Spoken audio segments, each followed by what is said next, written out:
Hey everyone, it's me Anjali Verma and welcome back to my channel. So in today's video, we are going to discuss about how to make notes.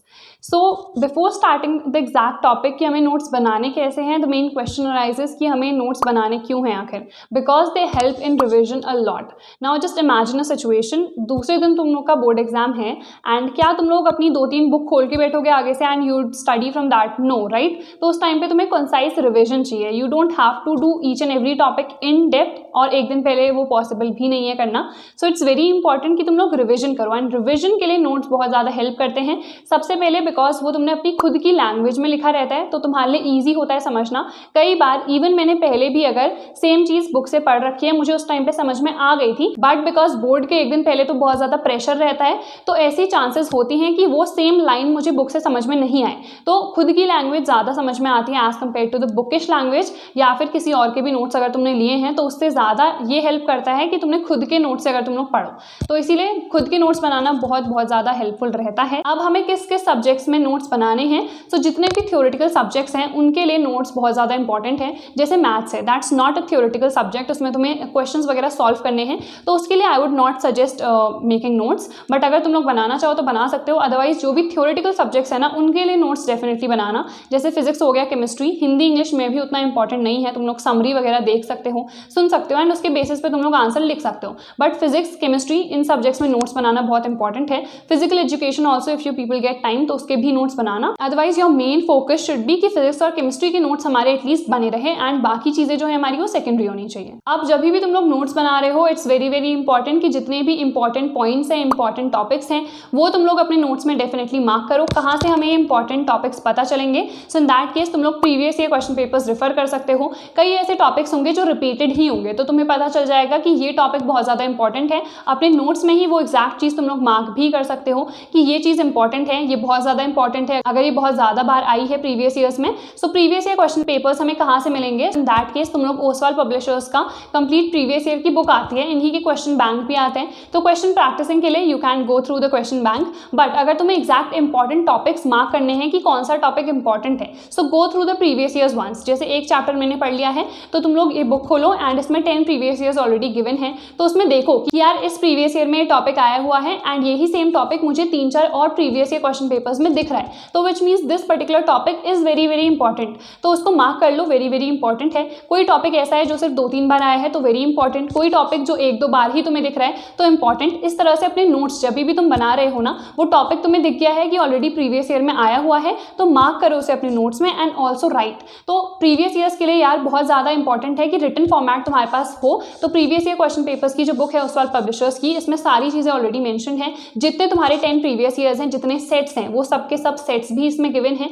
तो daily, outside daily, जितने sets हैं सारे के सारे sets इसमें available हैं. तो इस बुक को तुम लोग डेफिनेटली परचेस कर सकते हो. बहुत मोटी बुक है और बहुत ज़्यादा अफोर्डेबल है. इसकी जो बाय लिंक है मैं डिस्क्रिप्शन बॉक्स में प्रोवाइड कर दूंगी. अमेजॉन से तुम लोग परचेस कर सकते हो बिकॉज अमेजॉन पे थोड़ा डिस्काउंट मिलता है एज कम्पेयर अगर तुम ऑफलाइन जाके परचेस करोगे. सो डिस्क्रिप्शन में इसकी लिंक मैं प्रोवाइड कर दूंगी, अभी जाके तुम लोग खुद से इसे चेकआउट कर सकते हो. Then currently I really like कि स्पाइरल नोटबुक्स में अगर हम लोग नोट्स बना रहे हैं या फिर कलर्ड पेन्स, कलर्ड स्केचेस वगैरह यूज़ कर रहे हैं तो वो थोड़ा सा ना अट्रैक्टिव लगता है. बाद में जब हम रिवाइज कर रहे होते हैं, कोई चीज़ पढ़ रहे होते हैं तो उतना ज़्यादा बोरिंग नहीं होता है. But again it's not that important. Notes बनाना ना अपने बेसिस पे होता है. बस मेन चीज़ क्या है, तुम्हें बुकिश लैंग्वेज नहीं लिखनी है, तुम्हें खुद की लैंग्वेज में लिखना है एंड जो भी इंपॉर्टेंट चीज़ें हैं वो वहाँ पे मार्क करनी है. बहुत ज़्यादा हाई लेवल टर्म्स वगैरह यूज़ नहीं करने हैं. एंड बाकी ये जो कॉम्प्लीमेंट्री चीज़ें हैं ना वो अगर तुम लोग करो तो अच्छी बात है, नहीं करो तो ऐसा कुछ नहीं है कि इसका नेगेटिव इंपैक्ट होगा. तो तुम लोग यूज़ कर सकते हो डेफिनेटली कलर्ड स्केचेस या फिर कलर्ड पेन्स लिखने के लिए. And again you can use a spiral notebook अगर तुम लोग चाहो. Then like I told you, बहुत ज़्यादा हाई लेवल और कॉम्प्लेक्स टर्म्स यूज़ नहीं करने हैं, बहुत ही सिंपल लैंग्वेज में लिखना है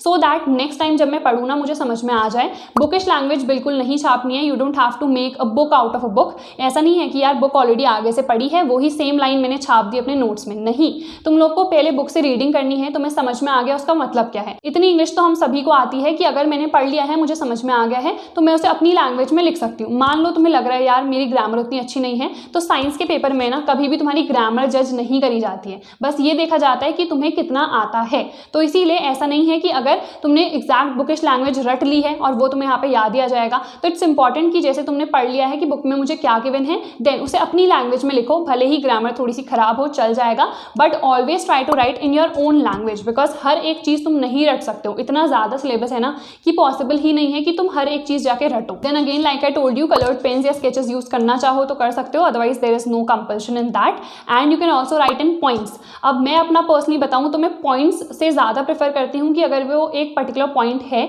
तो उसे इलेबोरेट करके मैं 5 to 6 लाइन्स उसके बारे में लिखूँ, सो दैट अगर कोई एक ऐसा स्टूडेंट है जिसने पहले से नहीं पढ़ा है वो भी एक बार देखे तो समझ जाए। मतलब मैं क्लास 12th में भी ऐसे ही नोट्स बनाती थी, अभी भी मैं ऐसे ही बनाती हूँ कि मैं बहुत ज़्यादा ना डिटेल में लिखती हूँ कि मैं 2-3 पन्ने उस टॉपिक के बारे में लिख दूंगी, एंड दूसरी बार में बिकॉज मुझे पता होगा कि इतना अगर ये है तो इसमें कंसाइज करके इतना सा है। तो अगर तुम लोग चाहो पॉइंट्स में भी लिख सकते हो, बट इफ़ यू वांट कि दूसरी बार मुझे इन डिटेल चाहिए होगा तो लंबे भी बना सकते हो। मैं पर्सनली वही प्रेफर करती हूँ कि मैं एक पॉइंट को बहुत ज़्यादा डिटेल में इन डेप्थ लिखूँ, सो दैट वो बाद में किसी और को भी समझ में आ जाए। बट अगर तुम्हें लगता है यार बाद में मेरे कोई नोट्स यूज़ करेगा नहीं तो मुझे अपने लिए ही बनाने हैं, एंड इतना सा अगर मैं पॉइंट लिखूंगी तो मुझे पता होगा कि इसमें इलेबोरेट करके क्या लिखना है, so you can definitely write in points as well. Then कई ऐसे स्टूडेंट्स होते हैं जिनके नोट्स जो हैं एक ही कॉपी में सब सब्जेक्ट्स के चल रहे होंगे, उसी में फिजिक्स के भी, उसी में केमिस्ट्री भी, उसी में मैथ्स भी। तो ऐसा बिल्कुल नहीं करना है। अपने जो खुद के पर्सनल नोट्स बनाओगे ना, उसको तुम्हें ऐसा नहीं करना है कि एक ही बुक में सारे नोट्स बन रहे हैं, एक ही कॉपी में सारे नोट्स बन रहे हैं। You have to make separate copies, जैसे फिजिक्स की एक है, केमिस्ट्री की एक है,